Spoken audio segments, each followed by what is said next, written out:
Chapter 38. Judah and Tamar. And it came about at that time that Judah departed from his brothers, and visited a certain Adulamite, whose name was Hira. Judah saw there a daughter of a certain Canaanite, whose name was Shua, and he took her, and went into her.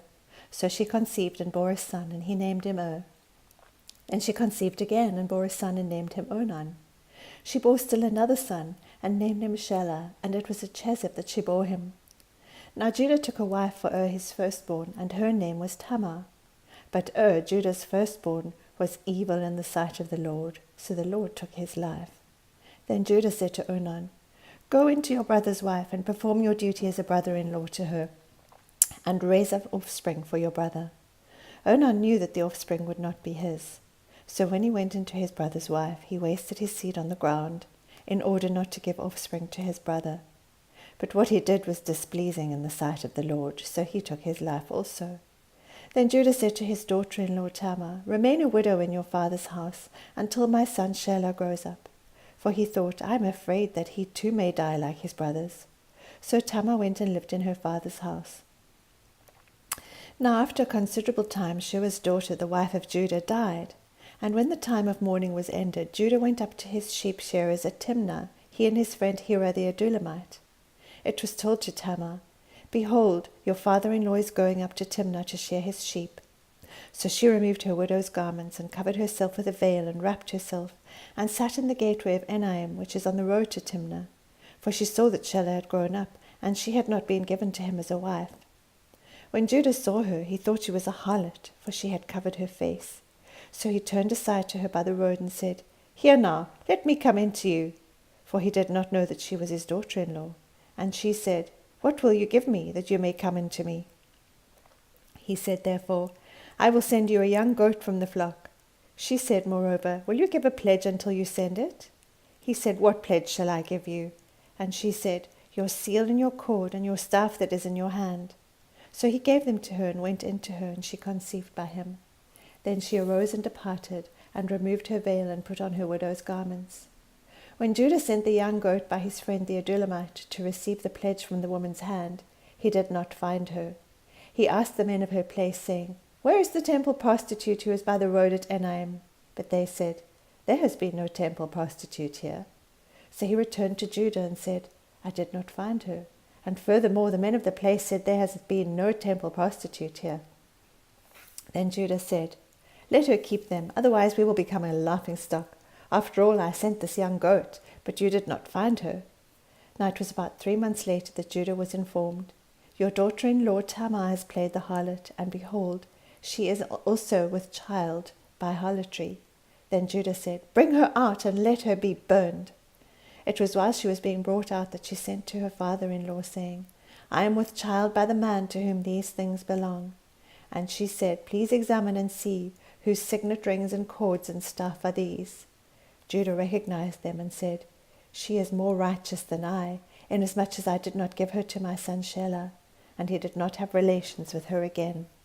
It came about at the time she was giving birth, that, behold, there were twins in her womb. Moreover, it took place while she was giving birth. One put out a hand, and the midwife took and tied a scarlet thread on his hand, saying, This one came out first. But it came about as he drew back his hand, that, behold, his brother came out. Then she said, What a breach you have made for yourself. So he was named Perez. Afterward his brother came out, who had the scarlet thread on his hand, and he was named Zerah. Chapter 39. Joseph's success in Egypt. Now Joseph had been taken down to Egypt, and Potiphar, an Egyptian officer of Pharaoh, the captain of the bodyguard, brought him from the Ishmaelites who had taken him down there. The Lord was with Joseph, so he became a successful man, and he was in the house of his master the Egyptian. Now his master saw that the Lord was with him, and how the Lord caused all that he did to prosper in his hand. So Joseph found favor in his sight, and became his personal servant. And he made him overseer of his house, and all that he owned he put in his charge. It came about that from the time he made him overseer in his house, and over all that he owned, the Lord blessed the Egyptian's house on account of Joseph. Thus the Lord's blessing was upon all that he owned, in the house and in the field. So he left everything he owned in Joseph's charge, and with him there he did not concern himself with anything except the food which he ate. Now Joseph was handsome in form and appearance. It came about after these events that his master's wife looked with desire at Joseph, and she said, "Lie with me." But he refused and said to his master's wife, "Behold, with me here my master does not concern himself with anything in the house, and he has put all that he owns in my charge. There is no one greater in this house than I, and he has withheld nothing from me except you, because you are his wife. How then could I do this great evil and sin against God?" As she spoke to Joseph day after day, he did not listen to her, to lie beside her, or be with her. Now it happened one day that he went into the house to do his work, and none of the men of the household was there inside. She caught him by his garment, saying, "Lie with me." And he left his garment in her hand and fled and went outside. When she saw that he had left his garment in her hand and had fled outside, she called to the men of her household and said to them, "See, he has brought in a Hebrew to us to make sport of us. He came in to lie with me, and I screamed. When he heard that I raised my voice and screamed, he left his garment beside me and fled and went outside." So she left his garment beside her until his master came home. Then she spoke to him with these words, "The Hebrew slave whom you brought to us came in to me to make me sport of me. And as I raised my voice and screamed, he left his garment beside me and fled outside." Now when his master heard the words of his wife, which she spoke to him, saying, "This is what your slave did to me," his anger burned. So Joseph's master took him and put him into the jail, the place where the king's prisoners were confined, and he was there in the jail. But the Lord was with Joseph, and extended kindness to him, and gave him favor in the sight of the chief jailer. The chief jailer committed to Joseph's charge all the prisoners who were in the jail, so that whatever was done there, he was responsible for it. The chief jailer did not supervise anything under Joseph's charge, because the Lord was with him, and whatever he did, the Lord made to prosper. Chapter 40. Joseph interprets a dream. Then it came about, after these things, the cupbearer and the baker for the king of Egypt offended their lord, the king of Egypt. Pharaoh was furious with his two officials, the chief cupbearer and the chief baker, so he put them in confinement in the house of the captain of the bodyguard, in the jail, in the same place where Joseph was imprisoned. The captain of the bodyguard put Joseph in charge of them, and he took care of them, and they were in confinement for some time. Then the cupbearer and the baker for the king of Egypt, who were confined in jail, both had a dream the same night, each man with his own dream, and each dream with its own interpretation. When Joseph came to them in the morning and observed them, behold, they were dejected. He asked Pharaoh's officials who were with him in confinement in his master's house, "Why are your faces so sad today?" Then they said to him, "We've had a dream, and there is no one to interpret it." Then Joseph said to them, "Do not interpretations belong to God? Tell it to me, please." So the chief cupbearer told his dream to Joseph and said to him, "In my dream, behold, there was a vine in front of me, and on the vine were 3 branches, and as it was budding, its blossoms came out, and its clusters produced ripe grapes. Now Pharaoh's cup was in my hand, so I took the grapes and squeezed them into Pharaoh's cup, and I put the cup into Pharaoh's hand." Then Joseph said to him, "This is the interpretation of it. The 3 branches are 3 days. Within 3 more days Pharaoh will lift up your head and restore you to your office. And you will put Pharaoh's cup into his hand according to your former custom when you were his cupbearer. Only keep in mind when it goes well with you, and please do me a kindness by mentioning me to Pharaoh, and get me out of this house. For I was in fact kidnapped from the land of the Hebrews, and even here I have done nothing that they should have put me into the dungeon." When the chief baker saw that he had interpreted favorably, he said to Joseph, "I also saw in my dream, and behold, there were 3 baskets of white bread on my head.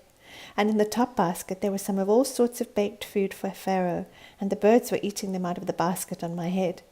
Then Joseph answered and said, "This is its interpretation. The 3 baskets are 3 days.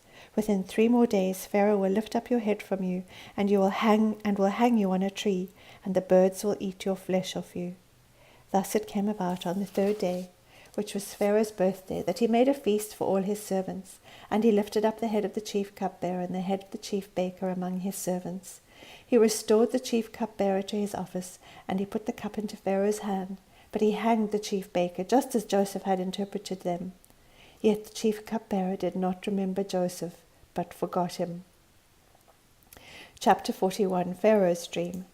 Now it happened at the end of 2 full years that Pharaoh had a dream, and behold, he was standing by the Nile. And lo, from the Nile there came up 7 cows, sleek and fat, and they grazed in the marsh grass. Then behold, 7 other cows came up after them from the Nile, ugly and gaunt, and they stood by the other cows in the bank of the Nile. The ugly and gaunt cows ate up the 7 sleek and fat cows. Then Pharaoh awoke.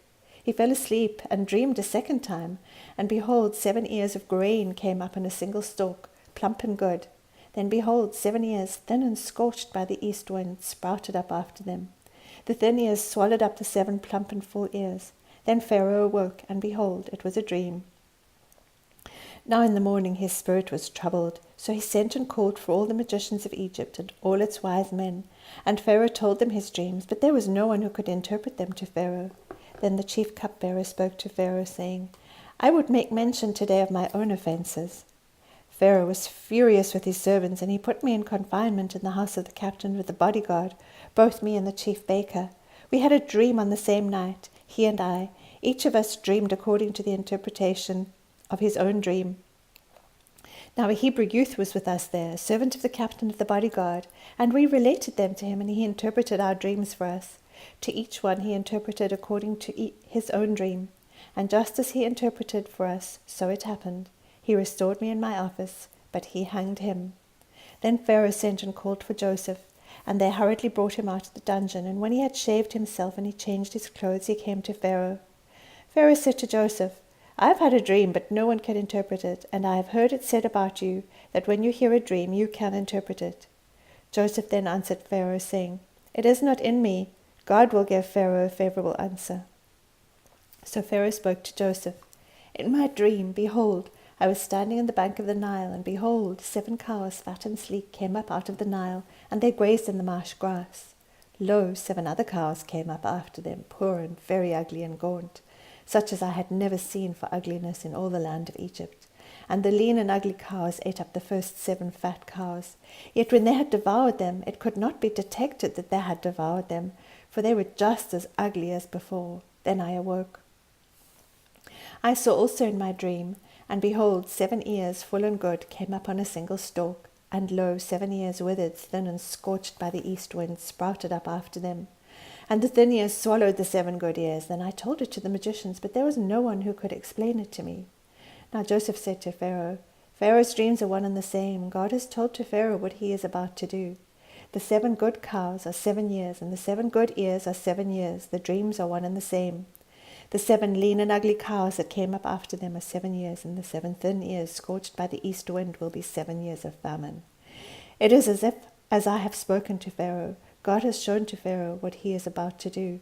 Behold, 7 years of great abundance are coming in all the land of Egypt, and after them 7 years of famine will come.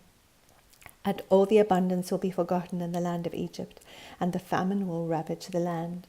So the abundance will be unknown in the land because of that subsequent famine, for it will be very severe. Now as for the repeating of the dream to Pharaoh twice, it means that the matter is determined by God, and God will quickly bring it about. Now let Pharaoh look for a man discerning and wise, and set him over the land of Egypt. Let Pharaoh take action to appoint overseers in charge of the land, and let him exact 1/5 of the produce of the land of Egypt in the 7 years of abundance. Then let them gather all the food of these good years that are coming, and store up the grain for food in the cities under Pharaoh's authority, and let them guard it. Let the food become as a reserve for the land for the 7 years of famine, which will occur in the land of Egypt, so that the land will not perish during the famine. Now the proposal seemed good to Pharaoh and to all his servants. Then Pharaoh said to his servants, Can we find a man like this in whom is a divine spirit? So Pharaoh said to Joseph, Since God has informed you of all this, there is no one so discerning and wise as you are. You shall be over my house, and according to your command all my people shall do homage. Only in the throne I will be greater than you. Pharaoh said to Joseph, See, I have set you over all the land of Egypt. Then Pharaoh took off his signet ring from his hand and put it on Joseph's hand, and he clothed him in garments of fine linen and put the gold necklace around his neck. He had him ride in his 2nd chariot, and they proclaimed before him, Bow the knee, and he set him over all the land of Egypt. Moreover, Pharaoh said to Joseph, Though I am Pharaoh, yet without your permission no one shall raise his hand or foot in all the land of Egypt. Then Pharaoh named Joseph Zaphenath-paneah, and he gave him Asenath, the daughter of Potiphar, priest of On, as his wife, and Joseph went forth over the land of Egypt.